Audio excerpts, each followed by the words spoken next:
Recently, I came across a video about how AI is taking over YouTube and will soon enslave us all, leaving the creator meat sack sitting on the side of the road, broken homeless. And this may be surprising, but it actually wasn't related to that South Park video, although it is at fault in its own way. Before I get too deep into this, I am Strictly Patrick. I'm a reaction live streamer. I usually go over Lolcows, commentary, and gaming. If that sounds like your type of show, I do a show on Saturday nights with my good friends. I really hope to see you there. Back to the video that I had an issue with. On December 16th, 2024, Leaping Lemur put out a scathing video on how RKH Media is not just an AI channel, but a plagiarizing AI content machine, which has to be the worst thing to happen since Mama Max, right? As of the time of filming this video, RKH Media has over 18,000 subs, and for transparency, Leaping Lemur has over 35,000. Looking at Lemur's video, the first half is Lemur discussing how AI is evil, how RKH is an AI channel, how popular the RKH Media channel is, and how the channel is using AI to push out content. About half of this first half contains proof of how AI doesn't do sarcasm well. The issue with all this is that beyond the AI voice, we have no proof that this is the lifeless AI channel that it's made out to be. I personally believe that this channel is using nothing more than AI voice and possibly AI for the thumbnails, which many human creators are also guilty of. Moving on, we get to the second half of the video, where we go over plagiarism and theft. This is the part where we have another larger creator, Major Chilla, come in and interviewed two smaller channels, both around 10,000 subs, about how they feel about the Creep Report stealing their content and others, and how damaging this AI channel is. And if you didn't notice, there was a bit of a switch up there. Aside from Lemur not being bothered to actually talk to these smaller creators, possibly because he's AI, Lemur instead has another channel do it, and to make it worse, they only mention RKH Media. The vast majority of the discussion is about the Creep Report, a completely different channel, but it's AI and stealing their content, so AI bad. Thankfully, we get to the end where we have an appeal to YouTube, you better pick a side this time, a call to action, and how AI, you guessed it, is still bad, and we basically end there. So why am I, a live React streamer, making a video like a babbling baboon? Well, I wanted to get what we never got, the proof. So I started digging. Now, unlike the jumping furry, I will keep this video to only RKH Media. Sorry, the Creep Report, this is the end for you and the AI rage bait. Although, Lemur, I would go back and take those stories and the South Park video and go check out the Creep Report. That channel has a lot better evidence than you thought for the points you were trying to prove, which basically you proved nothing, so the bar's pretty low and it's only up from here. Good job. So my search actually started with actually watching a different video. When I watched, I heard a section that was literally word for word something that was covered in an RKH video. So I started to look, and it's not as easy as you would think, because a lot of the saturation of coverage on most of these locales makes it easy to pull from a lot of different sources. I found evidence of content being recycled so badly, though, that it's laughable. He also made food reviews and dance videos, expanding the variety of content on his page. One of these food reviews led Donovan to create one of his most viral videos. The clip showed him eating a sticky bun in a deliberately exaggerated manner, causing a lot of reaction from viewers. The video quickly gained popularity, with many viewers commenting in disbelief. This sticky bun video drew a lot of attention to Donovan's TikTok page, bringing in viewers who were curious about his content. Many of these new followers discovered his live-action dream MSP project. And it was during one of these food reviews that he would create his most viral video to date. While we can't listen to the music because it's copyright, I think that you guys get the general picture. It's just him eating a sticky bun, being absolutely filthy about it. Most people commenting just, he can't keep getting away with this. This sticky bun video would bring a lot of eyes to Donovan Mayo's TikTok page. And when people discovered the Dream SMP live-action project that he was undertaking, and that's about all we have on Donnie Mayo today. Rest assured that if he comes back, I'll keep an eye out, I'll keep you guys informed. But for now, it seems like he has left TikTok in disgrace. I want to thank you once again for watching this video, especially till the end. Big shout out to all my channel members. Thank you guys so much for the support, and I hope that you all have a wonderful day, night, afternoon, wherever you are. Just have a good one. And be sure to keep it Kiwi. He continues, I didn't ask their age with the word their. It could mean one or more, but combined with his initial statement, it raises suspicion. But I must say, this apology is a lot better than the previous one. I also found evidence of misinformation, possibly based on lack of knowledge and study into the subject matter.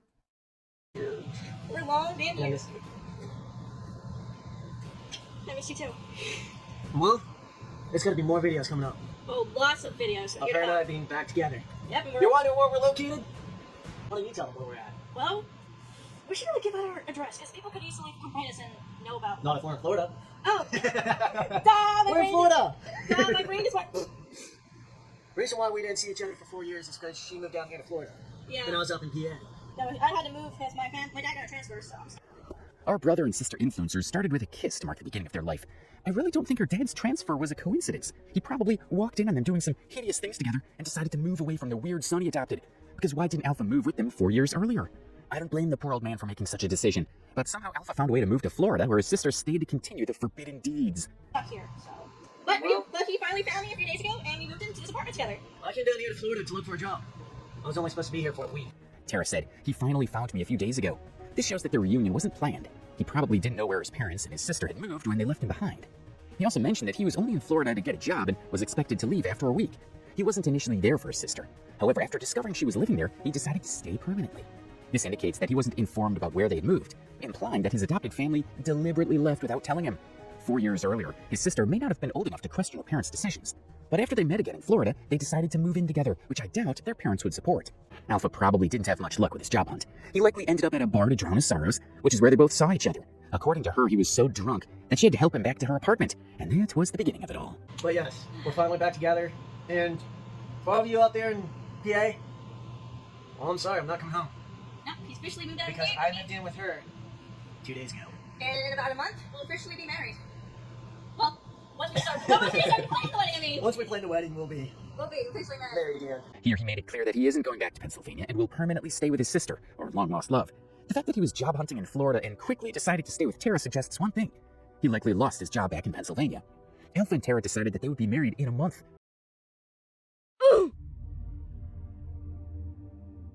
Trying to piece together the Wolfpack story is messy and confusing. We'll start with some vintage videos and work our way up to the TikTok saga. Alpha begins by saying, "Welcome back," so there's a backlog of videos lost to time. He says he's moved to Florida to reunite with Beta.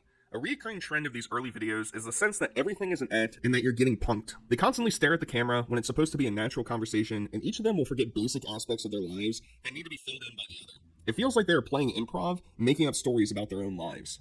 I'm Lone Wolf. And, well, I'm using my alter ego. I'm Elion Davidson. And for all of you out there that know about Lone Wolf and her, we're back. And I miss this lady. Yep. All of you know me as a security guard in schools, Walmarts, malls. Yeah, I've been pretty all over the place. Pretty much, yeah. But for 4 years, We've been apart. I have not seen this little one. And I missed her. Why don't you tell them where we're at? Well, we should really give out our address, because people could easily come find us and know about. Not if we're in Florida. Oh! Duh, my We're brain in Florida! Duh, my brain just went. Reason why we didn't see each other for 4 years is because she moved down here to Florida. Yeah. And I was up in PA. No, I had to move because my dad got a transfer, so I'm stuck here. So.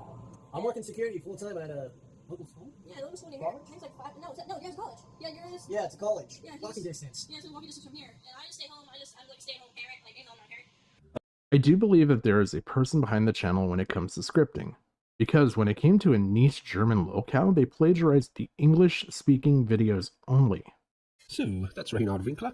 He had a pretty normal upbringing in rural Germany. The only real things of note were that he went to special needs school where he was bullied. He has an IQ of around 85, and he was left this house after his father died. According to Rainer, his mother and sister left the house immediately after his father's death to live with his mother's new boyfriend, though this is disputed by family friends who insisted that Rainer's lack of emotional control and his tendency to go into debt drove his family away. Rainer was left with his grandmother, his mother's horse Blue, and his dog. All of these things were a hindrance to him, so he shipped his grandmother off to a retirement home, his dog was largely uncared for and was taken away by animal services, and the horse was left uncared for in the field next door to the house. This is the story of Rainer Winkler, who grew up in a small village in rural Germany. His childhood was mostly typical, except for attending a special needs school where he was unfortunately bullied. He has an IQ of around 85, and after his father's death, he inherited his house.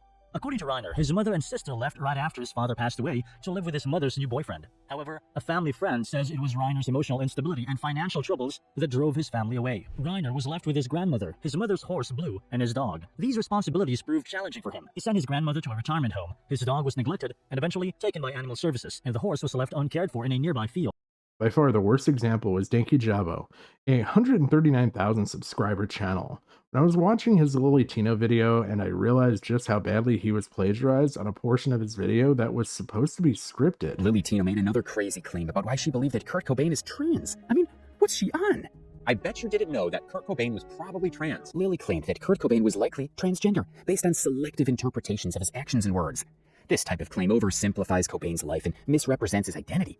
Let's break down why this claim doesn't hold up under scrutiny. Kurt wore a lot of women's clothing, and when asked about this, they replied that they wore dresses all the time because they felt comfortable and free. Wearing women's clothing, even feeling comfortable or free in it, doesn't automatically mean that someone is trans. Cross-dressing, particularly in countercultural or artistic circles, has been a form of rebellion, expression, and art for centuries. Historically, many male rock stars like David Bowie, Mike Jagger, and even Iggy Pop wore dresses or makeup not because they identified as female or trans, but as a statement against rigid gender norms and societal expectations. If cross-dressing makes you trans, then half of the Rock and Roll Hall of Fame need an updated gender reveal party. In the case of Kurt Cobain specifically, though, his statements about wearing dresses are consistent with this tradition of rejecting toxic masculinity and embracing androgyny. Cobain's gender expression challenged societal norms, but that does not inherently equate to him identifying as a different gender. Psychologically, it's also important to distinguish between gender nonconformity, which is expressing oneself outside traditional gender norms, and gender dysphoria, the discomfort or distress someone experiences when their gender identity doesn't align with their assigned sex. Cobain's fashion choices must be viewed as part of his resistance to the commercialization and masculine stereotypes of rock. Wearing dresses wasn't just about comfort, but also rejecting the pressures of the male rock star image. He was known for his vocal stance against sexism, homophobia, and hypermasculinity, using his platform to challenge societal norms. Grunge rock as a whole, emerging in the late 80s, was about rejecting mainstream ideals and embracing raw, authentic expression. Bands like Nirvana challenged the excess and hypermasculinity of the 1980s, embracing a more vulnerable, non-conformist image. In this context, wearing women's clothing wasn't about gender identity, it was a protest against rigid societal norms, especially the traditional expectations of masculinity. In fact, his bandmates like Chris Novoselic also embraced cross-dressing as part of rejecting societal norms.